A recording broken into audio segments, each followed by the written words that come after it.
함께 보실 말씀은 이사야서 36장 13절에서 22절 말씀입니다. 이사야서 36장 13절에서 22절 말씀, 제가 한 절, 성도님들 한 절 교독하신 후에 마지막 절은 합독하시겠습니다. 이에 랍사게가 일어서서 유다 방언으로 크게 외쳐 이르되 너희는 대왕 아수르 왕의 말씀을 들으라. 왕의 말씀에 너희는 히스기야에게 미혹되지 말라. 그가 능히 너희를 건지지 못할 것이니라. 히스기야가 너희에게 여호와를 신뢰하게 하려는 것을 따르지 말라. 그가 말하기를 여호와께서 반드시 우리를 건지시리니 이 성이 아수르 왕의 손에 넘어가지 아니하리라 할지라도 히스기야의 말을 듣지 말라. 너희는 내게 항복하고 내게로 나아오라.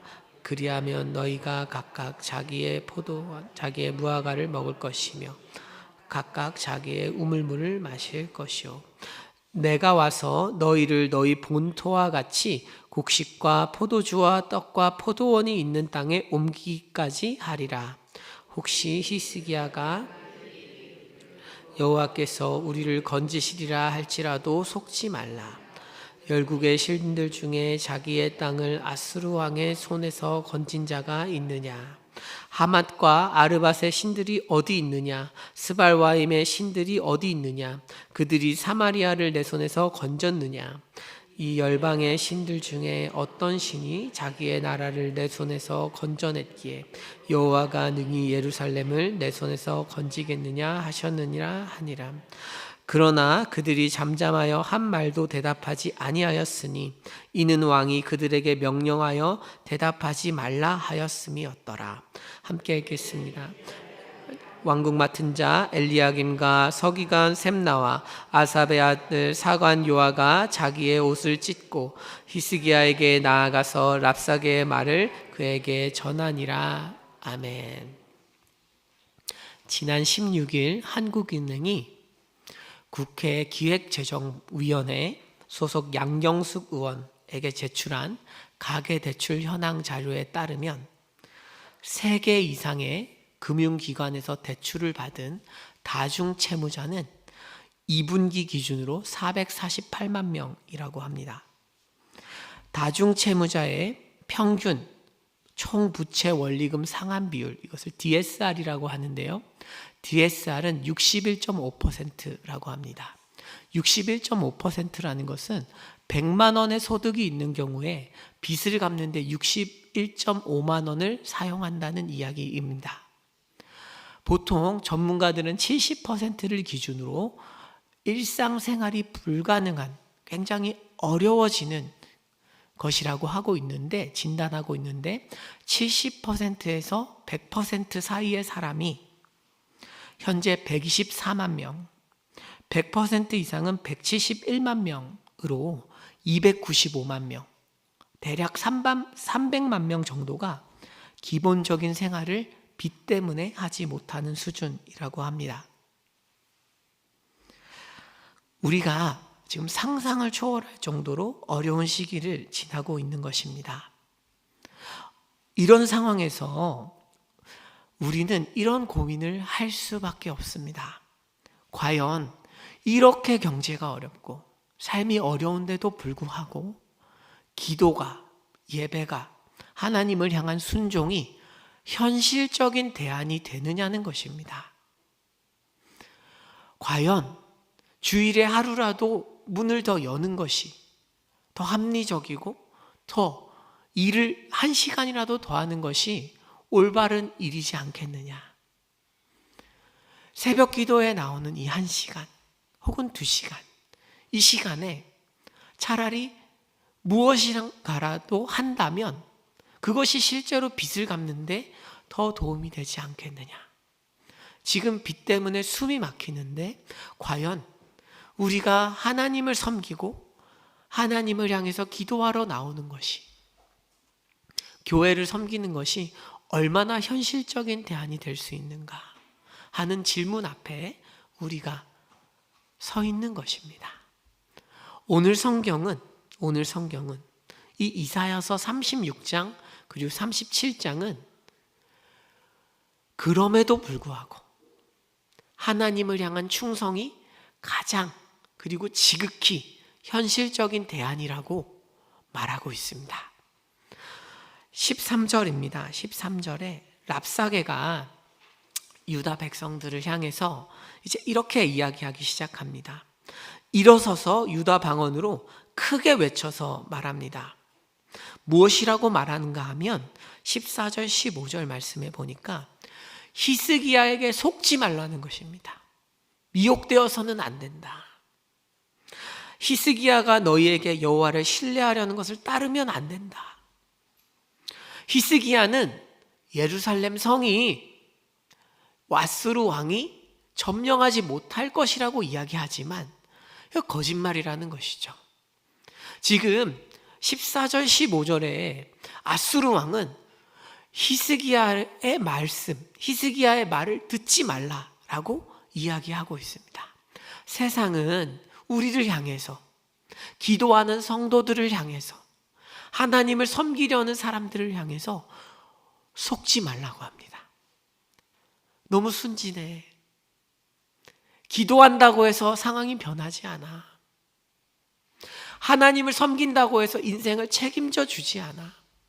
정말로 인생을 책임지는 것은 당신 자신이지 않느냐. 정말로 인생을 책임지는 것은 하나님이 아니라 자기 자신이고, 그러니까 더 열심히 일을 하고 노력을 해야지 그렇게 천하태평하게 하나님 앞에서 기도하는 것이 말이 되느냐라고 도전하고 있습니다. 그러면서 랍사게는 16절 17절에서 첫 번째 이유, 왜 히스기야의 말을 따라서는 안 되는지를 첫 번째 이유를 가르쳐 줍니다. 그것은 히스기야 말을 듣지 않으면, 오히려 아수르 왕에게 항복을 하면 삶이 더 좋아지거나 적어도 현상 유지를 할 수 있다는 것입니다. 지금 이런 이야기를 하고 있죠. 너희는 내게 항복하고 내게로 나아오라. 그리하면 어떻게 되는가? 너희가 각각 자기의 포도와 자기의 무화과를 먹을 것이며 자기의 우물물을 마실 것이라고 합니다. 변하는 것이 없다는 것이죠. 그러면서 본토에 옮겨주겠다. 여전히 좋은 곳, 내가 너희를 옮겨도 곡식과 포도주와 떡과 포도원이 있는 너희 땅과 비슷한 그런 곳에 옮겨주겠다라고 이야기하고 있습니다. 말하자면 신앙의 절개를 꺾으면 좀 어떠냐는 것입니다. 삶은 변하지 않거나 오히려 위기에서 탈출할 수 있다. 더 좋은 것이다. 라고 이야기합니다. 그러면서 18절에서 20절에는 두 번째 이유를 설명합니다. 왜 히스기야를 따라서는 안 되는가? 다른 신들을 보니까 아무 신도 아수르에게서 건져내지 못했다. 말하자면 아수르에게 대항한 모든 나라가 멸망했기 때문에 너희 역시 멸망당할 것이다. 여호와라고 다르겠느냐? 여호와라고 해서 다른 신과 다르겠느냐라고 도전하는 것이죠. 랍사게와 마찬가지로 세상은 우리에게 무수한 종교인들을 보여주면서, 수많은 사람들을 보여주면서 이 사람들 역시 종교를 의지하였으나 실패하지 않았느냐라고 도전합니다. 그 무엇도 지금의 경제적인 위기 혹은 경제적인 위기가 아니더라도 우리의 삶은 늘 바쁘고 늘 위기 가운데 있기 때문에 이 문제를 정말 해결하는 것은 하나님이 아니다 라고 말하고 있습니다. 사탄은 우리를 향해서 하나님이 없다라고 말하기보다는 그럴 확률이 얼마나 되느냐고 도전하는 것을 즐기는 것 같아요. 유다 백성들은 목숨을 걸고 히스기야를 따르고 싸운다고 해서 아수르를 이길 확률이 그렇게 크지 않습니다. 아수르 왕은 이 이야기를 하는 것입니다. 살아남을 확률이 얼마나 되느냐. 하지만 나를 따르면 확실한 확률로 확실하게 내가 너희의 삶을 보장해 주겠다 라고 말하고 있습니다. 우리는 믿음이 흔들리는 분들은 하나님의 역사를 부정하는 분들이 아닙니다. 하나님은 살아계시고 하나님은 존재하시고 그래서 기도하러 나오시고 교회를 섬기시고 하나님이 복을 주신다는 사실도 알고 계십니다. 하지만 그 확률의 문제에 대해서는 고민을 할 수 있습니다. 반드시 나를 도와주실까? 아니면 혹시 어쩌다가 아주 거룩한 소수에게만 특별한 도움을 베푸시는 것은 아닐까? 나의 종교적인 열심히 노력을 해서 어느 정도 점수를 채워야만 도움을 받을 수 있는 게 아닐까? 차라리 하나님의 대단한 은혜를 아주 지극히 낮은 확률로 구하기보다는 그 시간에 내가 나가서 일하는 것, 내가 나가서 뭔가 실제적인 행동을 하는 것이 가장 확실한 대안이 아닐까? 기도는 불확실한 대안이 아닐까? 어쩌다가 기도 응답을 누군가는 받는다는 사실을 알고 있지만 모두가 받는 것일까? 라고 고민하는 것이죠. 나의 하나님일까? 혹시 나에게는 응답하지 않으시면 어떡하지? 라고 고민하는 우리에게 세상은 맞다는 것입니다. 그 말이. 확실한 바를 택해라. 확실한 바를. 확실한 것은 지금 나가서 보이지 않는 믿음을 의지하는 것보다는 나가서 보이는 것을 하나라도 더 가지는 것이 더 현실적이지 않느냐라고 도전합니다.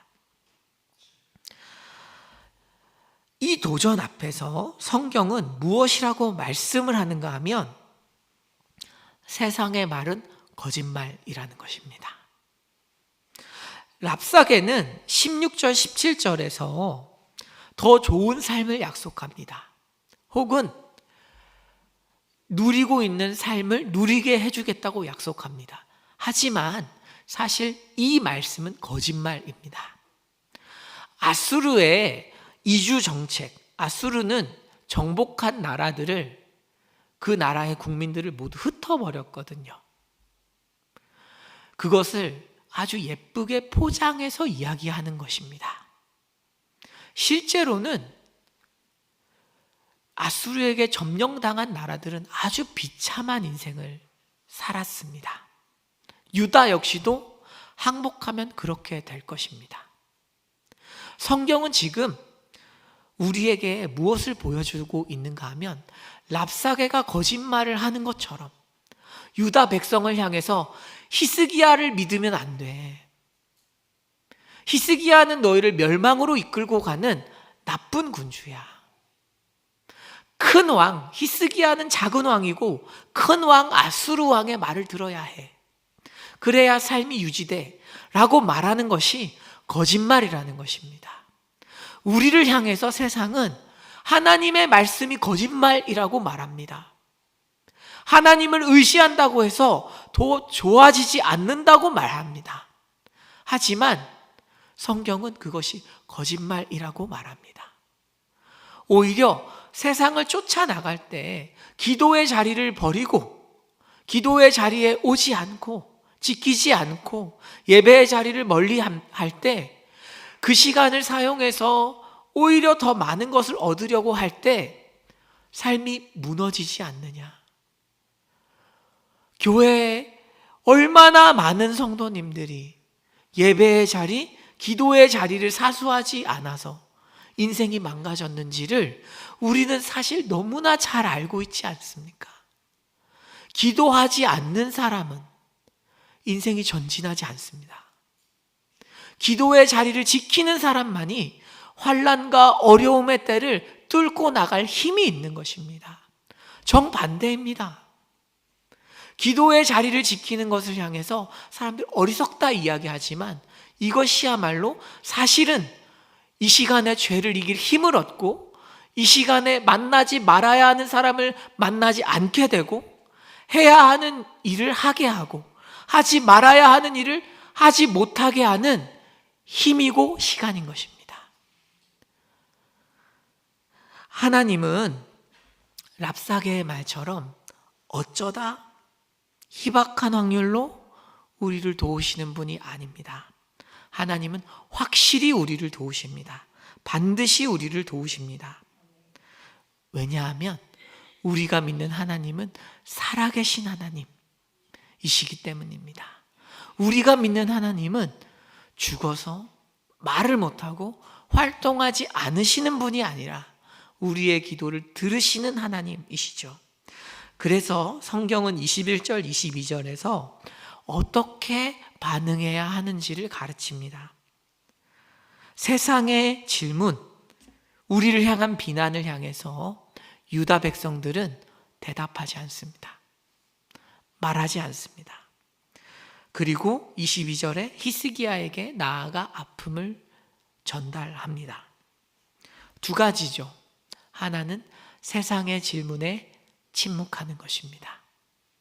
하나님이 정말 우리를 도우실까? 정말 나를 도우실까?에 대해서 우리는 신경 쓰지 않습니다. 그런 질문에 대답하지 않습니다. 맡겨진 기도를 하고 자리를 지킵니다.